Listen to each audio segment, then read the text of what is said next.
Welcome, everybody, to another special episode of the Affiliated Podcast. And today, I am speaking, and I want to speak specifically to all you creators out there.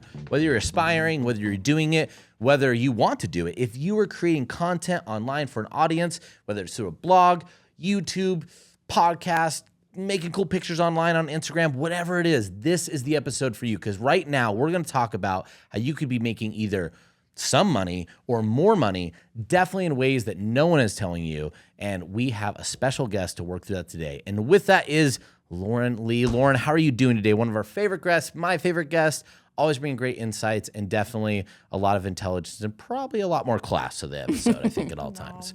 Bringing some reason to it. How are you doing today? Good, really good. Thank you for having me.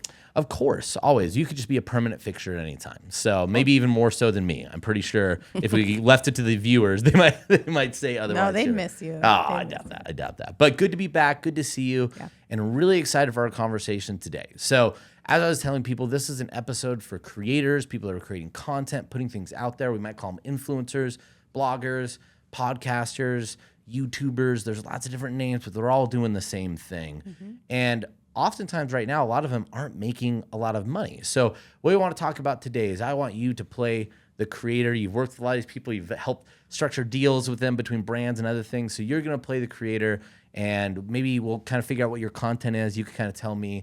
And we're going to go today and talk about some of the struggles you're having and specifically what we're going to, like the strategies and how you could use affiliate marketing to make a lot more money and definitely at least some money, which some creators can't do at all. Awesome. I think one thing that I, as a creator, am super curious about is like, when do I know I have enough of an audience to start actually monetizing the content that I'm putting out or my audience that I've started to interact with? When do I know it's like, okay, you should start doing this? That's a great question. Before we get to that, because I think that's the first one we want to start, is how times when should I start? Yeah. And I think there's some standard ways or things that people think about, but we're definitely going to talk about a non-standard way. So before that, we need to create you as a creator, Lauren. So why don't you tell? Let's kind of workshop that. So what kind of? Let's talk about it. So as a creator, what are you creating? What would you, in your dream scenario, what is going to be the content that you put out to the world? Okay, let's just say like hypothetically. I'm a podcaster. You're a podcaster. And I wonder what that's like. I can't imagine. And I'm creating guided meditation practices. Ooh, nice. Or something in mindfulness. Yeah, nice. So you're let me ask you, so what would be right now, where would your download count be in general? So you're doing some guided meditations, you're bringing peace, calmness, serenity to the world. I am a fan of guided meditations out there. Always good. Should do it. So you're doing that. Where would you say your downloads are at, or your overall subscribers? Let's say I have between 3,000 and 5,000 downloads. Awesome. So going back to your question, is enough? Does it feel like enough? So if you were a creator and you had 3,000 to 5,000 downloads, do you think that would feel like enough to go get a sponsorship or hopefully get paid by your platform? I'd say no. No. Okay. So, and I think a lot of people would agree with you. Yeah. Why would you say no? I'm telling you right now, if you had 5,000 people engage in your content, 5,000 people, I could barely get 4 people in my own home to listen to me for 5 minutes, right? Let alone 5,000 people consume your product, be able to say, I'm Zen, I'm better off, and probably doing it more than once. So why? What's the number? What do you think should be the number then? I feel like as a creator, I would be looking at like 10,000 plus. Yeah. Like, I think a lot of people probably think that's where it should be at. In fact, they're probably thinking they need to be there per episode. That sounds crazy, right? For sure. Yeah. Yeah, that's a big old number. If you had to think right now from 3,000 to 5,000, like total to 10,000 an episode, does that even feel feasible? Like you could get there if you were a creator in those shoes? Maybe. That's a big reach. It's a big reach. It feels like a lot, right? Here's the great thing. It is not 3,000 downloads, 1,000 downloads is enough to start monetizing if you're doing it the right way. So I want to dial back a little bit and talk a little bit. I think there's 4 primary ways I see people make money in the creator space. Okay. And I think the first 2 are the ones that most people know, and the second is the one that people right now feel like I have to have so many downloads for, I have to have so many whatevers, followers, right? Audience, subscribers. Yeah. But you get paid by the platforms and you get paid through sponsorships. Okay. So platforms, you do need a lot to make money, right? Like if you don't have a lot of views on YouTube, you're not going to get paid a lot by YouTube. Right. So we'll kind of push that one aside, sponsorships. That's how a lot of creators make money. It's doing sponsors, right? You're getting a sponsor a post, sponsor an episode. But like, how do creators even get sponsorships? Is it like, tell us. Well, it's a great question. What do you do, right? Yeah. There's lots of different ways that people tell you. You might go to a platform. So there's lots of softwares out there like, Creator. I think it's Creator Co, right? Creator.co. Yeah. Where I could signal this is my rate, and other people could go find it and they come pay for that rate, and they give me money, and then I make their post. Okay. That's a really effective way.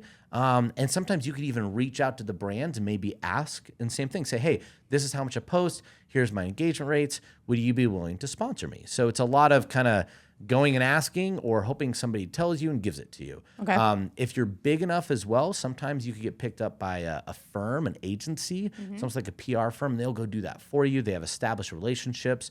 Or most of the time what they do is they pool you together with a bunch of other creators, and then they go to, say, Purple or some meal service, because they're always doing ads. Yeah. Or they're going to go to some product and they're going to say, hey, give us $100,000 and we're going to send CPMs out.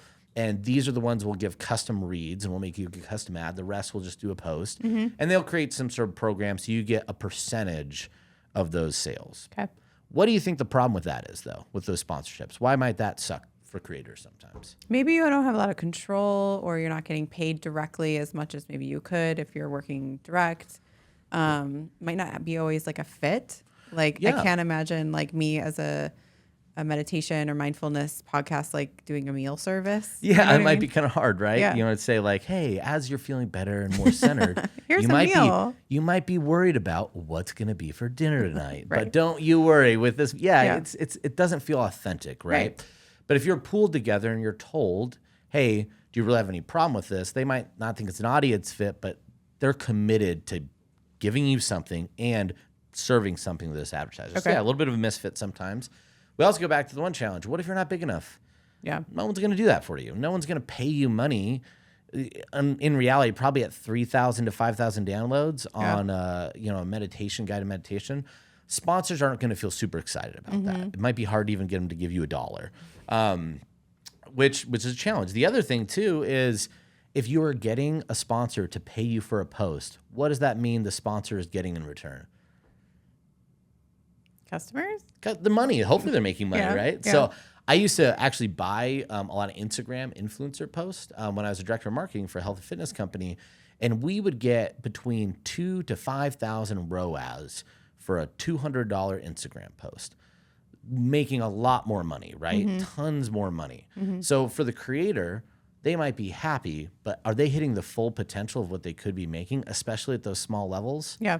Right. No way. Your sponsorship is, in reality, if they ever ask you for a second one, means that you were making way less money than you could. Okay. Because at the end of the day, they're just looking at the ROAS number. So what happens when that ROAS number flips negative? Right. They're going to stop sponsoring you. Right. They don't really care. It's just like, all right, we're done. We're going to move on. And you're left to go find Something else. another sponsor. And that just feels exhausting, right? You did all this work to get big, and now you're chasing sponsors. And like you said, maybe it's not a fit, or maybe they don't like your content. Yeah. And to get a sponsor, you have to say something different or do something different. Right.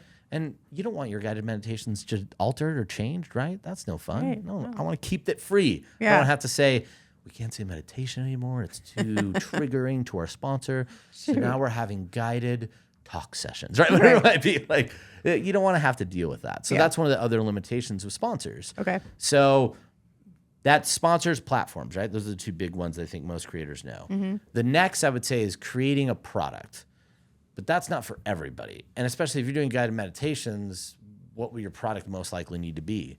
An app, right? Maybe. Is it easy to make an app? Maybe? Maybe. No. I don't know, probably not. The fact that you said maybe, we don't even know. Like, Yeah. it's probably hard, but you have to create something. Maybe you don't want to create something.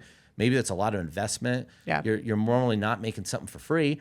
Right. So it's going to cost you a lot, and you don't necessarily want to do that, which comes in our last most important way that a creator could be making money, which is through selling other people's products as an affiliate. So going back to the question, if you were an affiliate and you had 3,000 downloads to 5,000 downloads, is that enough to start doing an affiliate promotion? 100%. Right. You could have 2 downloads. Is that enough to start doing affiliate promos? Yes. If you have somebody's attention and they're listening to you, that's the time to start looking for the right affiliate partners to monetize your audience. Boom. That's simple. Boom, easy. Easy. Okay, but like I'm the creator, and I'm like, that sounds cool. I want to do that. How? Right. Yeah. Well, I think first would be, it depends on your medium. So we'll use your kind of podcast as an example. First is like, what I think would actually be the first question. What would we even offer to them? So let me ask you, as somebody that, if you put yourself in that shoes, so you're creating meditation, what are some products that you think people that would be listening to guided meditation would also want or potentially want to buy? I feel like anything in that, that supports that practice. So a cushion, mala beads, like, anything like that. What else? What are some other things you could think of? We could do like adjacent things like lifestyle, so health, fitness, wellness. Yeah. Those would be at least adjacent and close enough. Maybe even a book, if there was a book Sure, that helped books, you out a yeah. lot, something like that. Yeah. So I think that's one of the big things. You got to first figure out the product, right? So whether it's a book, Okay. whether it's, like you said, like, here's a really nice mat. There's a lot of aids too. You could get meditation aids that I know have some affiliate programs as well. But it's finding the right product. And then from there, you see, can I promote this as an affiliate? Okay. So let's actually dial back and say, what does that even mean? Right. So what does it mean to be an affiliate? Like, just explain that to the creators. So if they heard that, like, okay, what, I'm selling somebody's product, like, huh? So kind of explain what that would mean, and we'll go from there. Yeah, I feel like if you're a creator and you're acting as an affiliate for somebody else's product, you're essentially an extension of that product and representing them on your platform or to your audience. So in the case where I am this creator of a meditation podcast, let's say I am working with somebody who does and sells meditation cushions. So I would be representing that brand to my audience and offering them a way to purchase that product through my platform or through my podcast. Yeah. So it's something we might do as an ad read at the beginning and say, hey, go to here. And we'll kind of go into the details here in a little bit. But you're totally right. You get essentially a percentage of each sale that you make by sending people to wherever. So if it's going to be the cushions, I wish I could remember the devices, maybe a wearable that improves it. Yeah. Those tend to be about $200 to $300 in that price point for a meditation aid. You might just make a pre-roll ad at the beginning of your podcast that says something, say, hey, if you're, we're going to cover this today. As a part of that, this episode is sponsored by, or one of the huge benefits to making meditation even better and faster beyond these guides is using a tool like this. I use it and I sell blah, blah, blah, blah. If you'd like yours, click on the notes below to get your link to get a special offer, or it could even be go to vanity link over here. We'll get to that special offer. And then when they make that sale or they make the purchase, you would say get 50% of that sale, 40% of that sale. And if it's a $200, even if you only have, 100 downloads an episode, if you get 5 people to do that, that could be pretty freaking substantial. That could be $500 in your pocket for one episode. And right now, how much do you think you're making per episode? $0. So from 0 to 500 is a pretty good increase, right? Yeah. And you don't need a sponsorship. And the other thing is, you could keep promoting it for as long as you want, as long as it fits for you and your audience. So no sponsor's going to come and say, stop saying that. We're not going to give you any more money. And we don't encourage you to promote things for free. You have audience. You should make sure to monetize it. But that affiliate stuff could be really key. They're going to pay you for something like that, right? Well, so that being said, how could that go wrong? Like, there's probably a lot of different ways that could go wrong. Well, actually, let me dial back. What questions would you have? If you're a creator, I just explained to you. Like, what okay, cool. That sounds really great. I feel like I could do that. And I think most creators listening feel probably the same way, right? Like that, or they're familiar with this in some capacity. So I think the next questions come with, one, can I negotiate with these brands that I'm working with? How do I find them? How do I find these products? Now that I know what it is, how do I find them? And then also, like, how do I make sure I get paid?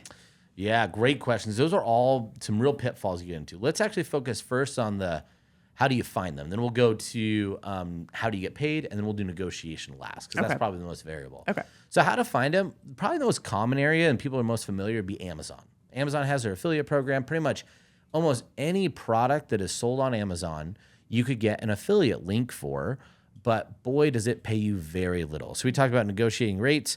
you're getting 5 to maybe 6%, I think is where it's at right now, maybe even lower than that. Depends on category. Yeah, but okay, depends on category. So what are the ranges? I'm trying to remember the ranges. It's tiny. I mean, consumer electronics is like 2 to 3%. Apparel is higher. Jewelry is higher. Beauty products, like it depends. It's a big range from home decor. Yeah. But I would say the range is from 2 to 12%. It just depends. Which is pretty darn small. Like that's not a lot in commissions. So you might be selling something for $20 and you might make 50 cents off something like that, or $1.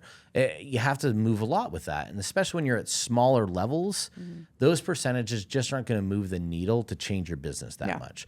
That being said, sometimes that's the only place that you could get a product and affiliate deal for. Sure. So the next place you want to go is you could go to platforms or networks. So this would be your Racketons. You could go to GiddyUp. You could go to ClickBank.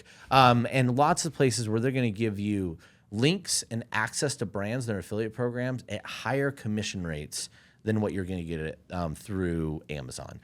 I'll just add something to that. I don't think a lot of creators always know exactly what that means. Like, so just to dig in a little bit deeper, like on a network, you're going to get access to a ton of brands. You're going to see those brands and be like, oh, wow, that would be super cool to work for them. You're going to basically submit to be able to work with them. And so you mutually have to agree that like, yes, this brand wants to work with you. And yes, this affiliate or this influencer works for us. And then you'll be given either codes or promotional material or links to ensure that you will get paid and also that you're promoting the right things. So there are like some steps along there for sure. And not every brand on those networks would you get access to immediately. Correct. But there are enough on there where you would be able to participate with somebody. Yeah. And so it is going to vary from platform to platform and brand to brand in terms of what they'll ask, right? So sometimes it's going to be, how are you going to promote it? They still need to protect their brand. But sometimes there are certain areas and platforms, like even on ClickBank, where some products, if it fit for your audience, all you need is a link and you get to go. This is and true. They'll give you some research. So it's very definitely ranges. But you're right. You still oftentimes, I'd say more often than not, you're going to need to apply for approval, especially with bigger brands. The bigger the brand, the more they want to make sure that you're not going to say something crazy. So you can't go and say Coca-Cola is going to cure your scoliosis. That probably Coke might say, please don't do that. We don't want to get sued. And then be sponsored by them. That could be also, an issue. can I ask another question as a creator? Of course. All right. So let's say I'm looking at all these brands or I'm looking on these networks and I find some things that are cool, or like even on Amazon. Like, how do I ensure that my customer or my audience is going to have like a good experience and actually get the product? And like, am I involved in that? Do I have anything to participate with that as like the creator promoting, or is that then fall on the brand? Yeah, so I mean, there is kind of a two-way street to that. I think anytime you're advertising something to your audience, you are now accountable for that brand's ability to deliver that, right? So I think it's important to know the product you're selling and know the brand you're selling. This is where sometimes going direct, because I said I didn't get this, but the third way that you could get brands to sponsor you or affiliate deals, wherever it is just going directly and asking them. Okay. The issue with that, though, is you might not know what kind of brand that is. If it's a newer company and you're going direct, there's a lot of risk about getting paid, about them being able to deliver the product, and providing good customer support and all that stuff. You could look, but you'll never truly know, right? Even if they show reviews that look good, you don't know if those are real reviews, right? They might be new enough that they don't have access to that. Yeah. Having a platform or a network is a great middle ground to kind of build that trust, especially when you don't know, because those brands or those networks, for the most part, are vetting out the brands to make sure that they do have good quality, that they are delivering their products, that they're doing what they're supposed to, and that they're not scamming consumers. And they're tracking it. Yeah, and they're tracking and making sure that, for example, like at ClickBank, since we process the transactions, if we started seeing a bunch of refunds and chargebacks go up, we're going to say, what's going on here? So as a creator, you could know that we are just as invested in the quality of that transaction as you are and your audiences. And so that's where those companies are going to be the trust arm to make sure that you have some good product in place and that the company's going to do what they're supposed to. And you could have some trust in that. Now, at the end of the day, I think it's important to still look at products, look at reviews, look online. If you have a representative of one of those companies, ask the question, hey, is this legit? Does this seem okay?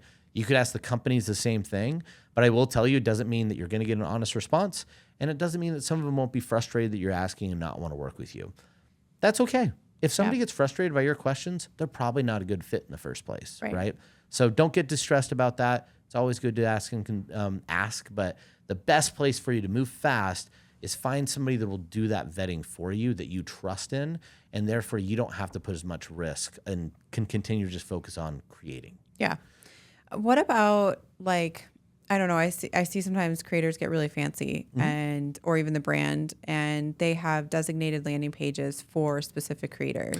Yeah, so we'll circle back to that specifically when I want to go back to the original question. So we said, where do you find the offers, right? So one thing I think I was going to say, when you get approved, the offer should be as simple as having a link, and then from there, that's going to drive your attribution. We'll get a little bit with some of the creative stuff about how you might be doing certain things and what you could do and what the brands might be doing. We talked about where to find the products, and one of the things was kind of negotiating or what to do. That's really, hey, I have it. It should just be promoting the product, grabbing a link, and we'll get into some of the nuances there in a second. But I think the next piece is, can I negotiate, right? How do I negotiate maybe a higher commission? I don't want to be at 7% with Amazon. You can, depending on where you're at. So one of the great things about affiliate stuff is the decision for the brand tends to be a lot easier to get you to promote, because if you're on a commission basis, I know I could structure it in a way that I'm not losing money when you make a sale. I just have to make sure you don't say anything that's going to hurt my brand. Right. But at the end of the day, there's a lot lower barrier of entry to get you to try. Now, if you want more commission, you have to be able to show and present that you're bringing extra value. So if you had 3,000 to 5,000 downloads and you're asking for more commissions, you're probably not going to get a very good response. Now, if you have, 30,000 downloads an episode. But what if I have like really high conversion rates? Well, I was going to say, so we'll get there. 30,000 downloads, or say maybe you have less, but you could prove, say I have 1,000 downloads an episode, but my engagement is through the charts. And I could say a similar brand I did an affiliate deal for, and we made X number of sales off that 1,000. I think that's really important for creators to feel empowered by the metrics that they know about their audiences. So it's not just always the volume of followers that you have. It is also about the conversion rates, the engagement of your audience. It's super powerful. That gives you a lot of momentum to negotiate or to feel confident going to another platform. And here's the dirty little secret that brands don't want the creators to know. I know this sounds, but in reality, the best engagement comes from smaller creators that charge the lowest amounts for sponsorships. So most sponsorship dollars through influencer programs go to small creators because there's a large disparity in what they could be making. So if you're a small creator, sponsorships are actually probably the last thing that you want to do, because you'll make the least amount of money from that. They trust you. They're engaged with you. You're more likely to be very close to the conversations they're having. So when you roll out an affiliate deal, you'll get much higher conversion rates. And the brands should know that. So if you know that and you have that information, you have a platform that shows that, you can command a higher commission because they know they're going to get very good sales from it. So that's the way you should negotiate. But you need to negotiate from proof. So if you're going to say, hey, I have a bigger audience than maybe what you're dealing with, I need a little bit more because there's bigger risk for me. Or if you could say, hey, my audience is this, but I've proven through past sends and promos that we have this kind of performance, so that's why I want a higher commission. You can 100% do that. Yeah. But the big thing is, don't ask for a higher commission without delivering something more. That's the mistake that you can make. Don't just say, give me more, without giving them more for it, if that makes sense. Makes perfect sense. So a really good strategy, if you haven't worked with a brand before, take whatever the default is on your first promo, look at the results, and then be able to speak from an intelligent place and say, hey, we did this on one send. If you pay me more, I will continue to send it, and we could do even more. Gotcha. Because I only did it this way, now I'll do it this way, right? So, which gets in the next part of custom pages and specialized stuff. So how do you promote it? This gets kind of complicated, I'd say. There's a lot of different ways, but ultimately you need consumers to click on a link. And depending on your medium, that could be very easy and could be very challenging. So oftentimes what you see in sponsorship deals is people have a custom co-branded sales page or some co-branded page. And what you'll hear people is they'll drive like a coupon code and say, hey, use your coupon code. We have a special promo for my audience. Please go to, let's say it's your advertising pillows again or something. Say, please go to pillow /Lauren or pillow.com/Lauren, right? And that's your customized page. It might have a picture on it, so on and so forth. Right. If you're big enough and you have a big enough deal, you could definitely ask for those things. And many brands already have a templatized way to do that. But that's very challenging if it's your first time doing it or you don't have a large enough size. We said before, hey, if you're 3,000 to 5,000 downloads and you don't have some proof to say that you have a very engaged audience is going to convert really high, that might be a tough thing to ask them to do. Yeah. But it doesn't mean you can't do it yourself. Right. So you just need a link. So if you have a link, you want to create your own vanity like pink or your own page that has like a kind of a pre-made thing and say Lauren at whatever. They will send you pre-sale landers, or you could look at their sales page and make something, especially if you even use like ClickBank. We have our accelerator page builder that has templates that you could use for pre-sale landing pages. And all you have to do is come up with your own template, put some of the sales page like copy from there. You could even use AI to do it all for you. Write that copy, generate up a quick page, and now you could do something that says, hey, if you're interested, please go to whatever domain you selected, / whatever, and now you have that pre-sale page. And when they click on the link, it'll go to the sales page for the offer that you want to send them to, and now you get your affiliate link. Everyone goes to this page. You're going to get a lot more attribution, and that way your sales get captured. If, say, you're on a podcast, maybe you're doing, even I would say some influencer stuff. If you're on a story, they might not swipe up right, but you want to send them somewhere. That's a really good way to do that, is create your own pre-sale pages, regardless of size. Yeah. If you're big enough, have them do it for you. But if you're not quite there, you could still do it yourself. Yeah. So hopefully that answered the question. Yeah, absolutely. So. And you mentioned pitfalls. What do you think are some of the major pitfalls? Yeah, I think some major pitfalls doing affiliate stuff. One of the big things is it's a lot of work without you knowing the results yet. So one of the nice things about a sponsorship is you create content and you know you're already paid. Yeah. So you don't have to worry about the risk of, I make a bunch of content, I make a video, and no one likes it. No one clicks on it, and you don't end up getting any results. That's the biggest risk. Now, that's a risk versus reward, because on the flip side, if it does work, your payouts are going to be substantially higher than you with the sponsorship. So you always have to know what you're committing to. Some of the other downsides are getting paid and getting attribution. So if you go to a direct vendor or offer or brand and they say, yes, we'll pay you on this percentage, and you're going to them directly, who controls the payment? Who controls how many actual clicks you got, how many sales you got? That brand, right? If they decide they don't want to pay you or they don't want to give you accurate reporting, and I know there are brands out there who do what's called skimming on their own programs, where they'll take affiliate stuff, they know that you had a sale for it, and they just scrub it and don't pay you for it. And they'll do it as kind of like, they're like, we know we could probably get about 5 to 10% of my sales I could just claw back from affiliates, right? Yeah. What a horrible thing. So how do you protect yourself as a creator? How do you protect yourself? That's Yeah. the thing. Like, what do you do? One of the best things to do is go to a network that's going to provide that safety and assurance for you. Yeah. They're handling your tracking. They're giving you the reporting. It's not coming from a brand that has no incentive outside goodwill to give you accurate reporting. A network has every incentive to give both parties accurate reporting. Yeah. So a third party is going to be really key to ensuring that accuracy, as well as ensuring that you're going to get paid. So if the affiliate network is the one paying you, your likelihood of getting paid goes way, way up. Like, for example, with ClickBank, since we process transactions, when you make a sale, it's in your account immediately when that sale is made. So you don't have to guess. You could see that it happened. You'll be notified.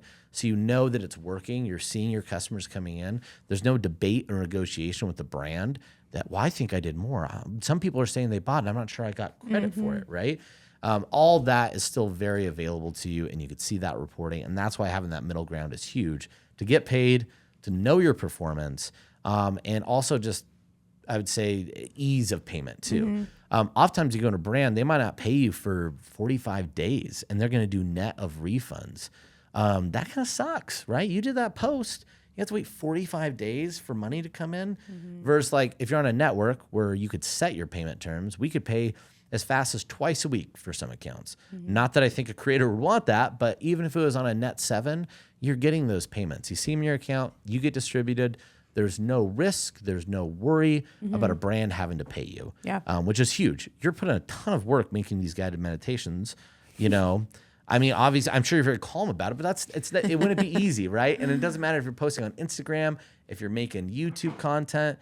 it's a lot of work. And where you might do it because you love it, you don't want to be taking advantage of it for doing it. So make sure you have your payments secured, and you might take a risk on if people care, but I'd much rather take a risk on if people care than take a risk on if I'm ever going to get paid for the work that I do, which by the way is sometimes a risk even in sponsorships. Right. They might pay you half before and then half up front. You might never get that second half. And I'm sure you probably heard from creators having horror stories about situations like that happening all the time.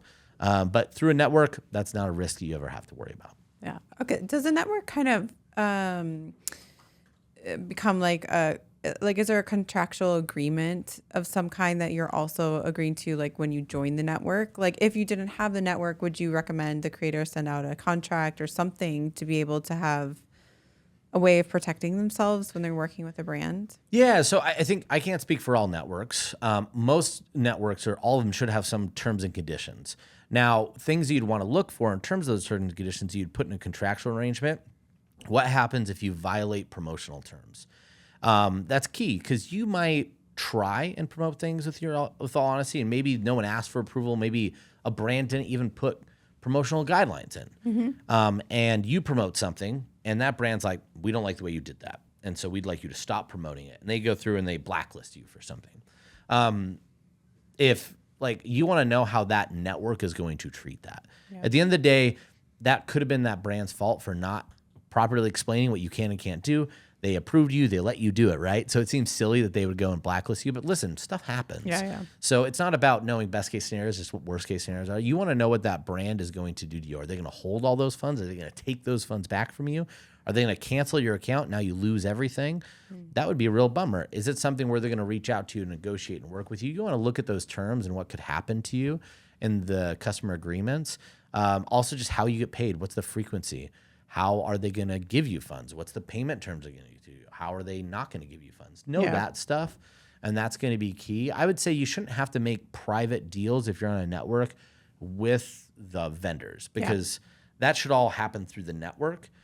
If you're doing it individually, yes, you should get some terms and contract terms in place to make sure that you're protected. And at the end of the day, even if, say, they are supposed to pay you and they don't, at least you have some legal backing to maybe claw that back through some lawyers. Although sometimes that'll cost you more money than the deal might be worth. So it really depends. So hopefully that answered the question. I think that's a really good one. Really good advice. I think creators have a lot of opportunities, a lot of access to information and to getting access to brands and becoming an affiliate. I think it's a perfect time for any creator to do that. Definitely. And I think one of the things my last pitch to this, or thing why I think it's so important, is right now, and you've probably seen the sponsorship dollars are getting smaller. They're less and less and less.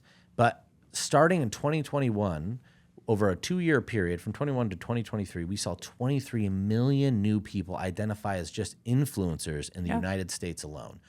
There is reportedly, I think it's like 10 to 14,000 new podcasts that are created every single month.